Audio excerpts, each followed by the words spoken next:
Hi everyone, Mr. Skelton here. We are starting Unit 4 today with lesson number 1 in congruent figures. Unit 4 is really about triangles, and you're going to see some today, but we're going to be talking about congruent triangles, and this is our proof unit. Okay, this is where you're going to be making a lot of proofs over the next coming weeks. And so today what we're going to do is kind of introduce you to what we're going to be proving, and that is congruent figures. And so I printed your notes off in color so you could see some of the corresponding aspects of congruent polygons. So we're going to talk about polygons first, but then we're going to move more specifically to triangles as the days move forward, as the lessons go. So right here, this is the most important part. Really, it kind of sets the tone for the whole unit. Congruent polygons have congruent corresponding, that's a big word there, corresponding, okay? Parts, sides, and angles, okay? That means if two things are congruent, if two polygons are congruent, if two triangles are congruent, then everything about them in the same location is equal, all right? And so it says when you name the parts, you must list them in the same order. I could probably highlight this whole thing, but the same order is important, and that's why it's color coordinated. For example, this symbol right here is important. This means congruent, okay? So this is A, B, C, D is congruent to E, F, and G. These two polygons are congruent. And so like A is the left-hand side, but if you were to like fold this over, right, if you were to match this figure with this figure, A would go with E, B would go with F, D would go with H, and C would go with G. And I color coordinated them for you as well. Red, red, green, green, blue, blue, black, and black. You'll also notice that they're color coordinated in how you list them. Red is first, so A goes with E, blue, blue, purple, purple, or black, whatever it is, and then D and H, which is green and green. You notice over here, if we're talking specifically about the angles, A is with E, C is with G, B is with F, D is with H. Sides, if I say AB and I list AB, then I need to say EF as its congruent part. It has to go in the same order. That is so important, okay? If I said, I know this one says BC, but let's just say I flipped it around and I went CB. If I went CB, I'd have to name this one GF. You have to stay in the same order. So you can see red, red, blue, blue, blue, blue, purple, purple, purple, purple, green, green, green, green, red, red. The order in which you list things is very important, okay? So let's try some of this and put it into practice a little bit with a couple examples. Number one says, name the congruent corresponding parts of the figures below. So based on the markings here, this is good review, these are congruent to each other. So for example, we're talking sides. So if I said CB,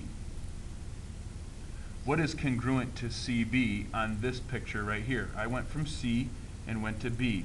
I look at clues, like see how this has one little tick mark there and this has two where B is at? So I'm going to look here where it has one and it has two here. Looks like I'm missing a letter. Oh man. All right, let me put in a letter here. RP, let's make this one a Q. How does that sound? A Q. All right, we'll make that a Q there so it works. Okay.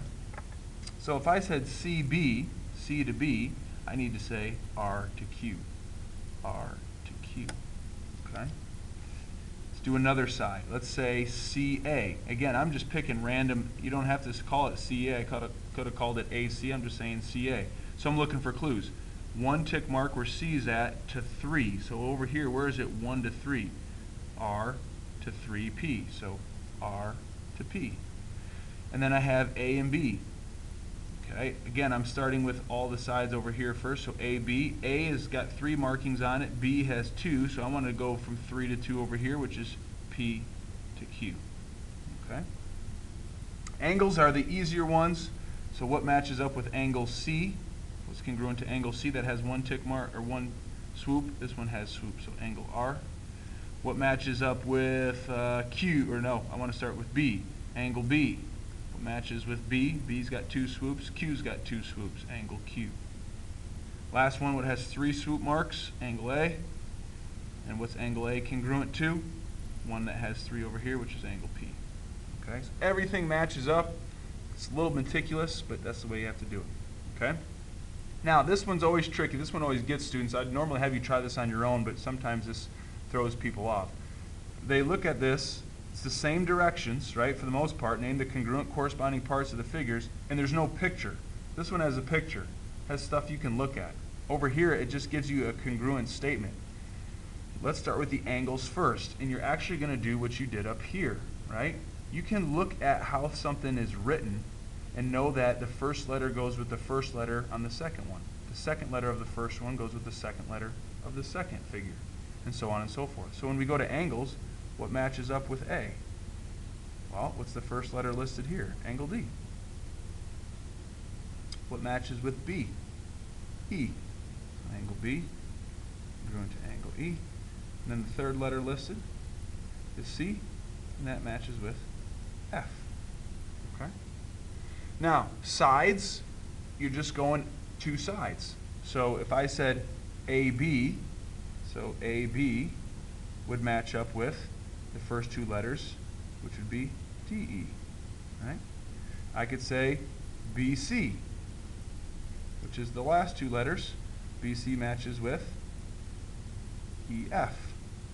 So what's the only combination that I haven't used? I used AB and BC, so I need, what's the third combination? AB, BC, I need A and C. So here's A, here's C. So the first and the last letter goes with the first and the last letter, which would be DF. All right? Now, you can also draw a picture. Some students will do this.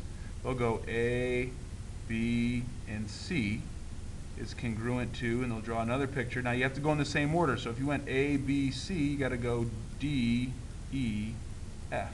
And then you can match up, and now you have a visual. All right? Okay, moving on. Down at the bottom, now we're just doing some algebra with it. So it says in the diagram, DEFG is congruent to LKNM, which these 2 figures are congruent. All right? And so I want to find, I'm going to find y first, which is right here. So this says 5y plus 6. Hope you can read that. I'll zoom in a little bit here for you. 5y plus 6. Okay? And move this up. That's angle L. Well, if I look at angle L, L is listed here. What matches with L on this figure? That would be D. So this 5y plus 6 is equal to whatever D is. D is 93. So now I'm just going to solve that, okay, for y. So I would minus 6 from both sides, and I'd get 5y. I'd take 93 minus 6, get 87, and divide by 5, and y equals 17.4. Okay? It says to find x. Now, x is listed as nm. So here's nm. What matches with nm over here? fg. So you have 5x plus the 2, this is a side, is equal to, fg is 12 feet, so you set it equal to 12. So you get 5x equals 10, so x would equal 2. Okay? Go ahead and hit pause and try number 1 right next to it and see if you can find the measures of the numbered angles. So you have to find angle 3 and angle 4. All right, we're back. Now the one thing that the directions is missing is telling you that these 2 figures are congruent, but I'm telling you right now that they are, okay? These 2 figures, doing a crummy job of drawing them, they are congruent. So I know that R is going to match up with W, so I know that angle 4, which is right here, has to be 135 degrees. Excuse me. Angle 3 is right here in this corner, which is S, and S matches with M. M is 90, so angle 3 has to be 90 degrees. Okay? All right, let's flip it over. See what we have on the back side here.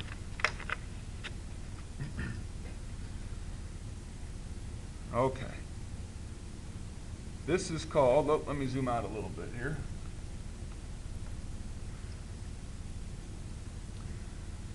This is called the third angle theorem, and this is honestly common sense, and I'll show you why, and then we'll kind of talk about how you're going to use it, or how you could use it. Basically, it says this: if 2 angles of one triangle are congruent to two angles of another, then the third angle are also congruent. So here you have A is equal to D and B is equal to E. So that means C, angle C, has to be congruent to angle F. Let me show you, put some numbers in here. If I called angle B 90 degrees, that means angle E would have to be 90 degrees, right? And if I said that angle A was 60, that means angle D would have to be 60. Now we just got done doing a unit on how to find, if I called that X, how to find X. Well, you know that a triangle makes 180, so 90 and 60 makes 150, so what does X have to be? That would have to be 30, right? Same thing down here, that has to be 30 for the same reason. So it's kind of a common sense theorem, but it is important, okay?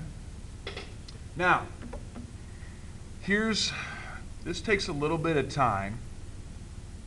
We need to talk about proving triangles congruent. So if you're going to say, this is really, really, really, really important, all right? All right, put a little star next to it, whatever. This is going to kind of set the tone for what we do moving forward, okay? Get this straight here for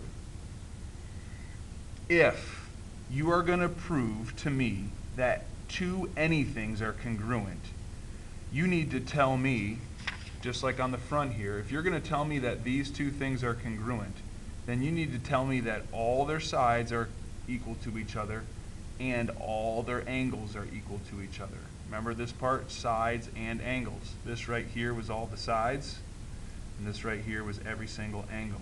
We didn't skip anything. We covered all four sides, here, 1, 2, 3, 4. We covered all four angles, 1, 2, 3, 4.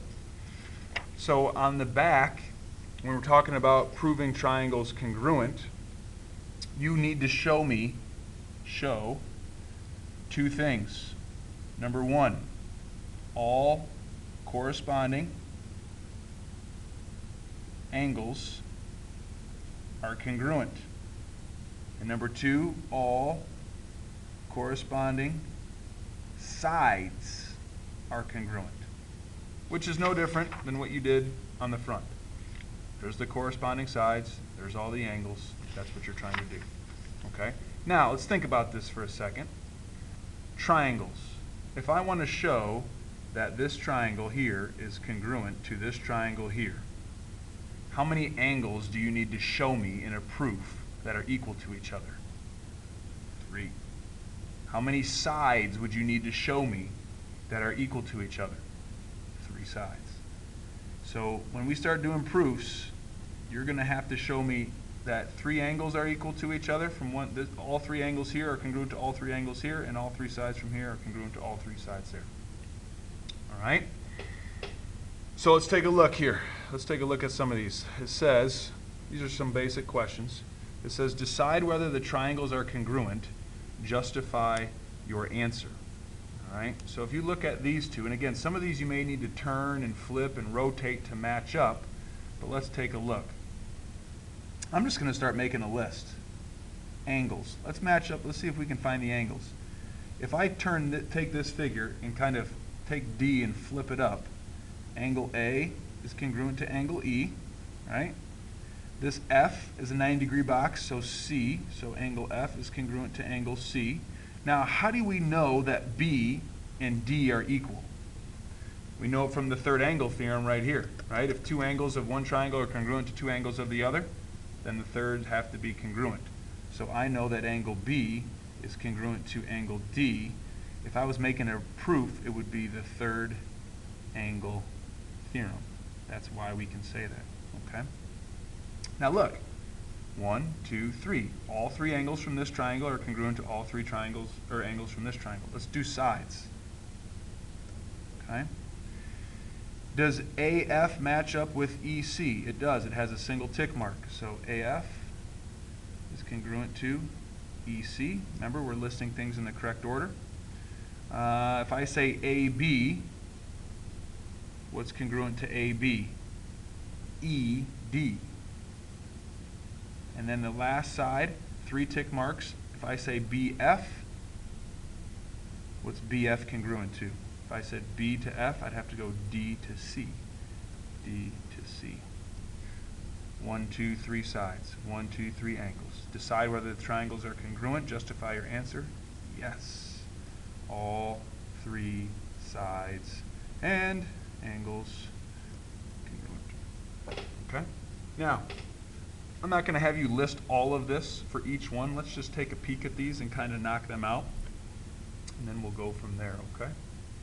So let's look at what we have here. We want to say if these are equal to each other, yes or no. All right? Now, let's do angles first. A and E match up. D and B match up because they have 2 swoops. I should say not angle D, but this part right here that has 2, that has 2. Okay? 3 and 3 match up. 4 and 4 match up. Single tick mark, single tick mark. And honestly, this gets a double tick mark. And the reason I can put that there is because these 2 triangles share DB. And so DB has to be congruent to itself. When we start doing proofs, we would say DB is congruent to DB. And the reason would be the reflexive property. You'll probably remember that. This is actually yes. Okay? We can say yes, these 2 triangles are congruent because all 3 angles, we can see the markings, and all 3 sides, 4 and 4, single tick mark, double tick mark. Yes. Let's look at 3. 3 shouldn't take you very long at all to say whether it's yes or no. Now, there are no markings for angles here. I can say no right away. Now, to the naked eye, does this triangle look like it's the same as that one? It does, but there's no markings. There's no angle markings. So remember, in geometry, you can't assume anything. So that would be a no there. Even though they share this, okay, you could put 3 there, but that doesn't matter because, you know, the sides don't even match up. WV doesn't even match TV. WV has a single tick mark. This one has 2. It's a no. Okay, let's try these 2 over here. Number 1, let's take a look.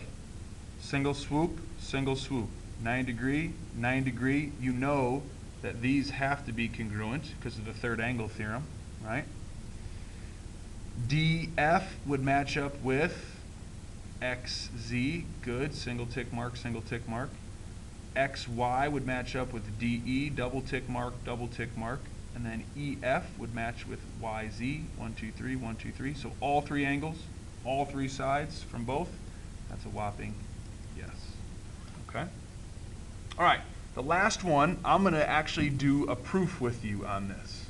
This is what we're going to get really good at doing here over the next couple days. So I want you to prove that triangle DEF is congruent to triangle. If I said DEF, I need to say, let's see, HGF. HGF. So remember, when we make a proof, we want statements and we want reasons. Right? That's called a 2-column proof. All right. Now, we don't have any, if you remember from doing proofs, we don't have a given statement. I'm kind of just making this one up. So we're just going to list everything, all right, that's given to us with markings. So, for example, I know that angle D is equal to angle H. Angle D is congruent to angle H. And the reason I know that is given to me, right? Some people will put markings down. It's in the markings, okay? Let's focus on angles here. Number 2, we're doing all the angles, all right? And I'm going to put a little A out here for angles. Because remember, what are we trying to show? I need to show that all 3 sides and all 3 angles. So I better have 6 statements here. 3 angles, 3 sides. Now this is kind of tricky. What do you know about this angle here and this angle here? You should be saying they're congruent. And the reason is vertical angles. So let's name this. Now we can't say angle F is equal to angle F because you don't know what angle F you're talking about. So I'm going to say angle DFE, remember F's in the middle, DFE is congruent to, got to use the same order. If I say DFE, I have to say H because that is an 81. I'm starting at the 81. HFG. HFG. And the reason is vertical angle theorem. Remember, reasons have to be mathematical statements. There's a second angle equal to a second angle. Now, I know angle E, which is this one here, has to be congruent to angle G. Why? What's the reason? You know that this is 81. You know this is 81. That's equal to that. So this has to be equal to this because of the third angle theorem. So third angle theorem. Okay? Now look, in my proof, I have an angle equal to an angle, angle equal to an angle, angle equal to an angle. I have proven, I have showed that all three angles from this triangle are congruent to all three angles of this triangle. Next, we got to focus on sides. Okay? I'm going to say DE. DE's got a single tick mark. So over here, what's got a single tick mark? Now, a lot of students are going to say GH. Can we say GH? We can't. We got to say HG. All right? DE, I always look for helpful hints. D, I said DE, and D has the 81 at it. So DE, look for the 81. HG. Given. Or you could say markings. Okay? And that's a side. I'm going to put an S here for a side equal to a side. Number 5, what's got 2? DF. DF is congruent to, DF would be HF. HF. And that's also markings. Or I could put given. I know I'm writing that backwards just to show you some variety there. And that's also a second side equal to the second side. And then 6, 3 markings. EF is congruent to, if I say EF, I have to say GF. And that is given to us, or markings. Right? Now look, side, side, side. All three sides of this triangle are congruent to all three sides of this triangle. All three angles of this, all three angles here. I am done. I have just proved, so my last statement is triangle DEF is congruent to triangle HGF. And the reason is definition of congruent triangles. Congratulations. That is your first triangle proof. This is what you're going to be doing for a majority of the time in this unit. Okay? I'm sure you'll have some questions. I always have a lot of students like just start putting markings down because they think they're supposed to go there and just randomly. Like, you really have to know what you're doing. You have to know the theorems. You have to know vertical angles. You have to know the third angle theorem. You can't just put markings down on your paper because you feel like it. They can only be there because of mathematical or geometric reasons that we've covered in the past, okay? You'll get better at these as you go. I'm sure you'll have some questions, and I hope to answer them down the road, okay? I'll see you later.